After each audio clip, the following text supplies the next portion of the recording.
तो चलिए आज एक बहुत ही अहम मुद्दे पर बात करते हैं। क्लाइमेट चेंज, एआई और हमारी जेब पर बढ़ता खाने का बोझ, ये तीनों आखिर एक दूसरे से कैसे जुड़े हैं? आइए इसे समझते हैं। कभी सोचा है कि हर बार जब हम बाजार जाते हैं तो चावल, गेहूं, सब्जियां, सब कुछ पहले से ज्यादा महंगा क्यों लगता है? कीमतें बस बढ़ती ही जा रही है ना? और ये एक ऐसी परेशानी है जिससे हम सब गुजर रहे हैं। लेकिन बात सिर्फ नॉर्मल महंगाई की नहीं है। इसके पीछे एक बहुत बड़ी छिपी हुई वजह है।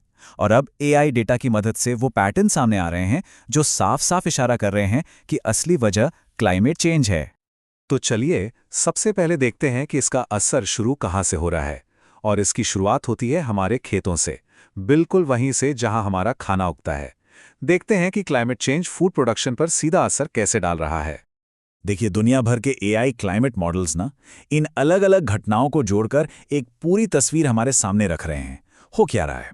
कभी भयानक गर्मी मतलब हीट वेव गेहूं के खेतों को झुलसा देती है, तो कभी अचानक बेमौसम बारिश आ जाती है और पूरी की पूरी फसल तबाह हो जाती है।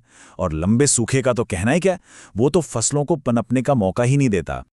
अब यहाँ पे इकोनॉमिक्स का एक बहुत ही सीधा सा नियम लागू होता है। जाहिर है जब किसान कम अनाज उगा पाएंगे तो बाजार में उसकी कमी हो जाएगी, मतलब सप्लाई घट जाएगी। और जब भी किसी चीज की सप्लाई कम होती है तो उसकी कीमत बढ़ना तो तय ही है।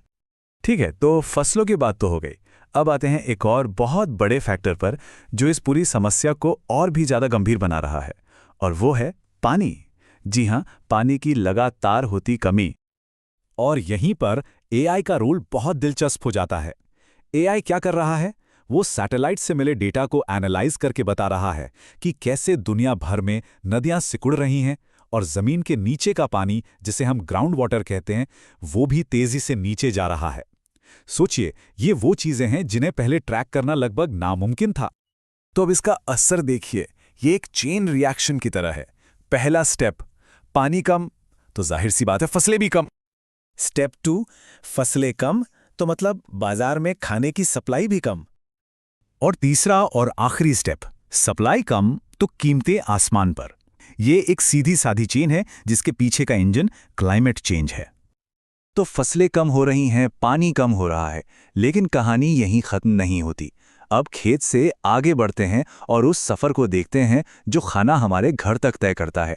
क्योंकि क्लाइमेट चेंज सिर्फ फसलें नहीं, बल्कि उन तक पहुंचने के रास्ते यानी सप्लाई चेन को भी तोड़ रहा है। सोचिए, जब बाढ़ आती है या कोई बड़ा तूफान आता है तो क्या होता है? सड़कें टूट जाती हैं, बंदरगाह ठप पड़ जाते हैं, गोदामों में पानी भर जाता है। इससे होता यह है कि जो खाना खेतों से दुकानों तक पहुंचना था वो या तो पहुंच नहीं पाता या बहुत देर से पहुंचता है।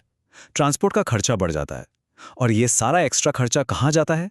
ये हमारे खाने की कीमतों में जुड़ जाता है। तो अब सबसे बड़े सवाल पर आते हैं।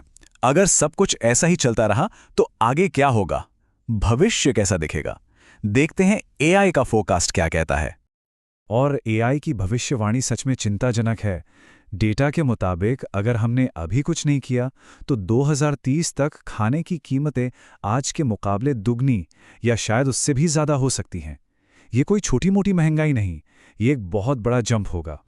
और इसका इंसानों पर असर बहुत भयानक हो सकता है। अनुमान ये है कि करोड़ों लोगों के लिए रोटी और चावल जैसी रोजमर्रा की ज़रूरतें भी खरीदना मुश्किल हो जाएगा। ये दुनिया भर की फूड सिक्योरिटी के लिए एक बहुत बड़ा खतरा है। तो सबसे ज़रूरी बात जो हमें समझनी वो ये है कि क्लाइमेट चेंज कोई भविष्य की समस्या नहीं है, ये कोई दूर की बात नहीं है। इसका असर आज, अभी हम सबकी थाली पर पड़ रहा है। तो आखिर में हम सब एक ऐसे मोड़ पर खड़े हैं जहां हमें एक फैसला लेना है।